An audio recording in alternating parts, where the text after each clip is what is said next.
Thanks for joining us on the news at 1. Let's take a look at your market news now. Most Asian shares rose slightly today as some large high-tech companies bounced back after a searing sell-off. But softer oil and copper prices and uncertainty over U.S. policy kept many investors cautious. Japan's Nikkei ended higher. It was up by 1.4%. Hong Kong's benchmark index rose slightly. The Hang Seng index gained nearly 0.3%. But mainland China's stocks extended falls as investors took profits from this year's strong rally in blue chips. The Shanghai Composite index lost 0.6%. On Wall Street yesterday, shares in Microsoft and other technology stocks made modest gains, but they did not quite offset losses in energy shares after oil prices dropped by more than 2%. The Dow Jones Industrial Average ended 0.1% down. The S&P 500 was flat, but the Nasdaq Composite Index added 0.2%. Now for a look at other markets, we cross over to the Johannesburg Stock Exchange. Nompumelelo Siziba is standing by. Good afternoon, Nompumelelo. Over to you. Thanks very much, Nzinga. Well, European markets have been trading in the black, but here at home, the all-share index continues to bleed, and Steinhoff has been a key driver of that. It fell by over 60% at the market close yesterday and continued to fall today, closing as much as, falling as much as 37%, trading around 11 Rand 5 cents. Now, at the beginning of December, this stock was worth, per share, it was worth 55 Rand 81 per share. So you can imagine if you were holding shares in that, that's massive value destruction that has taken place. We understand that PIC, which manages the government employee pension funds, lost something around 12 billion Rand. Now, it's quite a small fraction of what it actually manages in total, but it's a lot of money because it manages, I think, about 1.6 trillion Rand. But for an ordinary individual who's thinking about their pension and whether their pension is in the mix there, it does sound like a lot of money. So a lot of loss that has taken place there. And we do see that on the currency front, the Rand continues to lose ground today. Let's take a look at the indicators.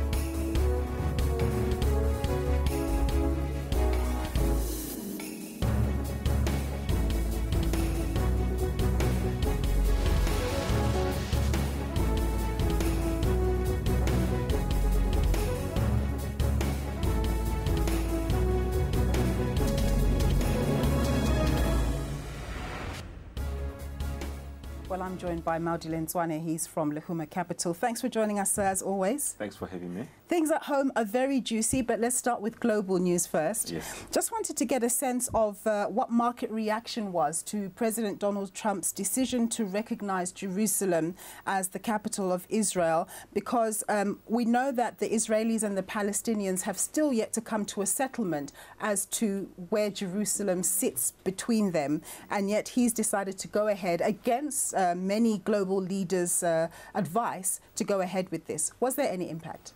Yeah, look, not so much the impact on the market, but the move certainly met with a lot of condemnation across the globe.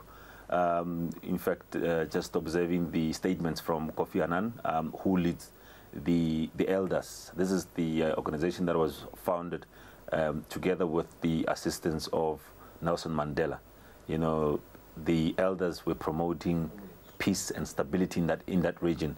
And for Donald Trump to have actually moved in this particular version, it's certainly very, very regrettable, and something that is very dangerous, something that could easily stir conflicts and more problems in that region. I think that's not what we want as the world. But I mean, this is Donald Trump being Donald Trump. About a week ago, he moved and got approval for banning all the Muslims from 6 nations. So it's not surprising coming from Donald Trump, but very worrying. And these condemnations are definitely not surprising. And then straight to local news. Steinhoff still bleeding, as I mentioned in my remarks at the top. And they came out with a statement today saying that they want to relieve stakeholders somewhat, give them some comfort, saying that they can free up something like 2 billion euros to free up their balance sheet. But are investors really interested in that information? Because the allegations are that they've been fiddling with the books. Don't people rather want to know what the reality is behind the organization rather than whether they can find 2 billion euros? You hit it on the nail. I mean, that's basically ultimately what is on everyone's mind, is what happened and how big is this liability? How big of the manipulation was in there, you know, for somebody to quantify it and give us the figures.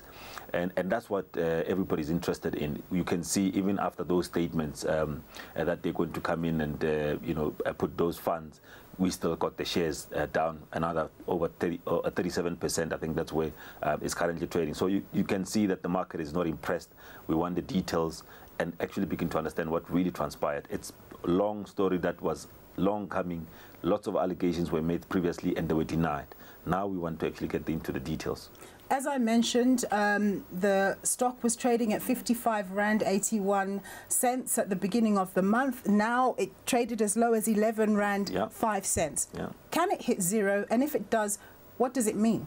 Look, anything is possible. The market will punish you. You know, if you do good, you will be rewarded. You will see your share price move up. But if you do, you know, these sort of things, definitely you will get punished. I mean, I don't have to remind you about the likes of African Bank.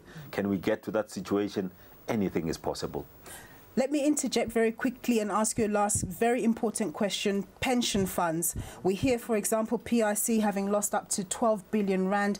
Pensioners at work, or the people who are going to become pensioned at work, are asking me, what does it mean for me? What does it mean for people who are just about to claim their pensions? Yeah, look, it's very unfortunate. I mean, but it's a lot of money to have been lost, especially within such a short period of time.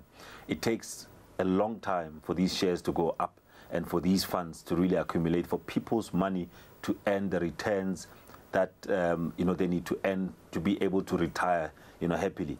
And these sort of knocks are certainly not very good. But I think what the fund managers would have done, and I hope they would have done that, is to diversify. In a pension fund, you are required to hold not all assets in one share. You are required to, of course, diversify it across different asset classes, the bonds, the equity. So I think the impact might be slightly smaller than what we're imagining, primarily because of those regulations of what you're required to, how much you're required to hold in terms of one share. So I think it might be slightly minimal, but the impact is still there, and which is an impact which shouldn't have been there. Indeed. Well, we're going to leave it there. Thank you very much for your insights. As always, Maudi giving his insights there on Steinhoff and the President of the United States' decision to recognize Jerusalem as the capital of Israel.